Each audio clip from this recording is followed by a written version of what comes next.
Can you imagine a place where there won't be any sickness, heartache, suffering, pain or death? And no sin? Well, there is a place like this in Pilgrim's Progress by John Bunyan. This place is the Celestial City. Celestial means heavenly or holy and divine, and some references to it are the City of God, the Heavenly City, and the New Jerusalem. Have you ever thought about what heaven is like?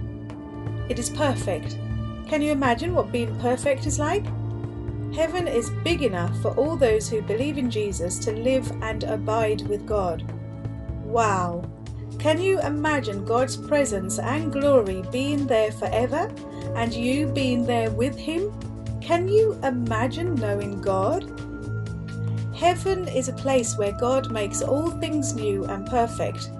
It says in the Bible that Christians, people who believe and follow Jesus, will be made perfect and will have a new sparkling body, like Jesus in the Transfiguration. John Bunyan writes about it as clothed with new robes, described as clothes of majesty and glory. This is where Christian and hopeful finally get to, the Celestial City.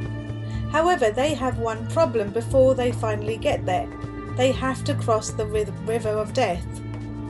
There is no bridge to cross over it, or a boat to carry them across. It's another test of faith. Christian begins to panic and sinks. The water goes over his head, but hopeful spurs him on that he has found good footing, telling him to trust in Jesus. And he does. Finally reaching the other side of the bank, Christian finds the shining ones. These are two men dressed in clothes of gold, whose face shine as the light. They are angels. They are waiting for him. It is a very steep ascent to the Celestial City, and Christian and hopeful are exhausted. The shining ones help Christian and hopeful. They assist them arm in arm to the Celestial City.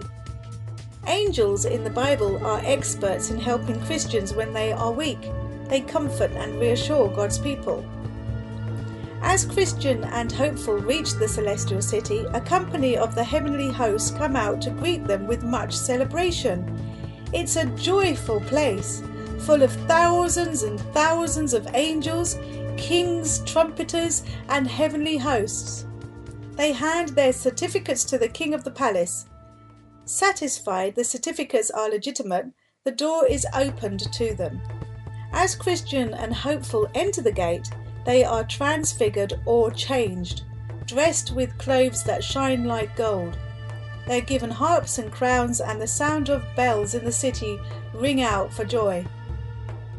All singing, blessing, honour and glory and power be to Him who sits on the throne and to the Lamb for ever and ever. They were forgiven, cleansed, perfected and made complete in Jesus' perfectness, and joined in the praise and worship, delighting in God with all the thousands and thousands of heavenly beings.